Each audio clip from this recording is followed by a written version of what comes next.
বাংলাদেশের স্থানীয় সরকার আসিফ মাহমুদ যারা নাকি শাপলা চত্বরে শহীদ হয়েছে প্রত্যেকটা পরিবারকে 10 লক্ষ টাকা করে হাদিয়া দিয়েছেন। কি বলেন ঠিক কিনা? এটা ভালো কাজ। আবার বলেছে শাপলা চত্বর শহীদদের নাম লিখে দিবে। এমন কয়েকটা ভালো কাজ যদি করতে পারে দেখবেন অসংখ্য অগণিত মানুষের পক্ষ থেকে তার জন্য দোয়া চলে আসবে। কি বলেন ঠিক কিনা? শাপলা চত্বরের ঘটনায় দেখা গেছে বহু উলামা একরাম শহীদ হয়েছেন। শাপলা চত্বরের ঘটনার পর 5 মের ঘটনার পরে যার ছেলে শহীদ হয়েছে সে মুখ খুলে কোনো কথাও বলতে পারে নাই। নরসিংদীর ঘটনা, একজন শহীদ হয়েছে, তার জানাজা পড়াবে মানুষ খুঁজে পাচ্ছে না, কে জানাজার নামাজ পড়াবে? আপনি চিন্তা করছেন? কিন্তু আজকে দেখেন আল্লাহ পাক দিন পরিবর্তন করতে কতদিন সময় লাগে। কয়েকদিন আগে বাংলাদেশের স্থানীয় সরকার আসিফ মাহমুদ যারা নাকি শাপলা চত্বরে শহীদ হয়েছে প্রত্যেকটা পরিবারকে 10 লক্ষ টাকা করে হাদিয়া দিয়েছেন। কি বলেন ঠিক কিনা? এটা ভালো কাজ। আবার বলেছে শাপলা চত্বর শহীদদের নাম লিখে দিবে। এমন কয়েকটা ভালো কাজ যদি করতে পারে দেখবেন অসংখ্য অগণিত মানুষের পক্ষ থেকে তার জন্য দোয়া চলে আসবে। কি বলেন ঠিক কিনা? দুশ্মন শব্দটা লিখতে সিনের প্রয়োজন। সিনরা উদ্দেশ্য হলো শয়তান। সিনরা উদ্দেশ্য কি? শয়তান। শয়তান আমাকে আপনাকে ধোঁকা দিচ্ছে। আমার আপনার ঈমান নষ্ট করার জন্য শয়তান চতুর্মুখী ষড়যন্ত্র করে।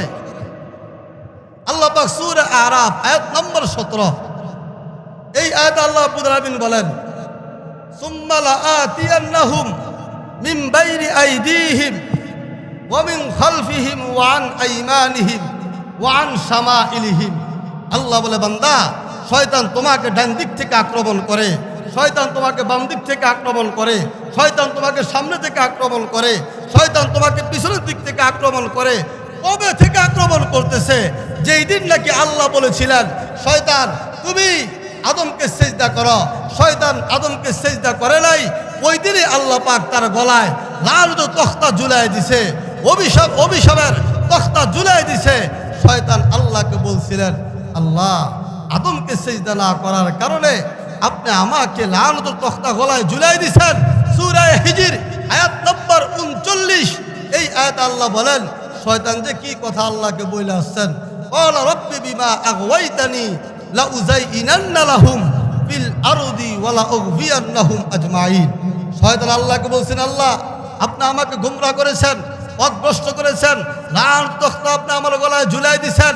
আমি দুনিয়াতে যাচ্ছি, দুনিয়াতে গিয়ে দুনিয়াটাকে এমনভাবে সুন্দর করে সাজাবো, আপনার বান্দার সামনে পেশ করব, আপনার বান্দা দুনিয়ামুখী হয়ে যাবে, দুনিয়ামুখী হয়ে যাবে, দুনিয়ামুখী হয়ে যাবে। এই জন্যই দেখবেন আমরা দুনিয়ার জন্য পাগল, দুনিয়ার জন্য পাগল। কেন? ওই যে শয়তান দুনিয়াটা সুন্দর করে আমার আপনার সামনে পেশ করে। কিন্তু মনে রাখতে হবে আল্লাহ পাকের ঘোষণা সূরা ফাতির আয়াত নম্বর 6 এই আয়াত আল্লাহ রাব্বুল আলামিন বলেন, ইন্নাশ শাইতানা লাকুম আদুউন ফাত্তাখিযুহু আদুওয়া।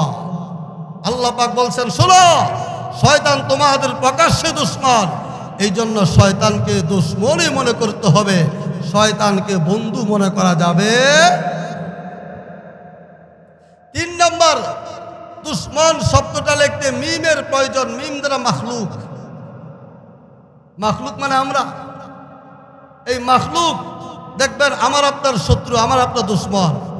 আল্লাহ পাক সূরা তাগাবুন আয়াত নম্বর 14 এই আয়াত আল্লাহ রাব্বুল আলামিন বলেন, ইয়া আইয়ুহাল্লাযীনা আমানু ইন্না মিন আজওয়াজিকুম ওয়া আওলাদিকুম আদুওয়াল লাকুম ফাহযারুহুম। আল্লাহ বলে, বান্দা, কোন বিবি, কোন সন্তান তোমার দুশমন হয়ে যাবে, তোমার শত্রু হয়ে যাবে। বলবেন, হুজুর বিবি কিভাবে দুশমন হয়, শত্রু কিভাবে সন্তান কিভাবে দুশমন হয়? মনে রাখবেন, আপনি নামাজ পড়েন, আপনার সন্তান নামাজ পড়ে না। আপনি সত্য কথা বলেন, আপনার সন্তান সত্য কথা বলে না। আপনি পর্দা করেন, আপনার সন্তান পর্দা করে না। আপনি মিথ্যা কথা বলেন না, আপনার সন্তান মিথ্যা কথা বলে।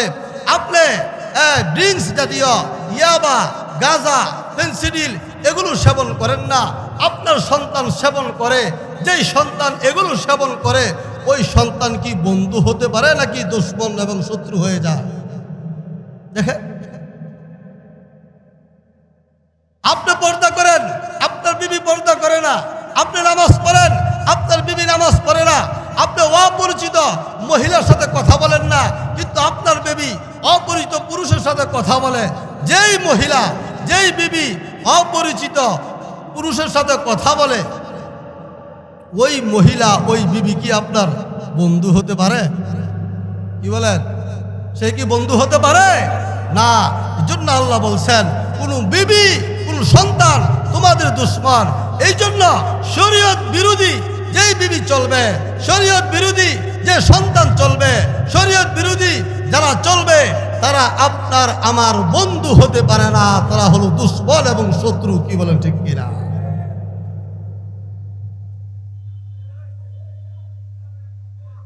চার নাম্বার, দুশ্মন শব্দটা লিখতে নুনের প্রয়োজন।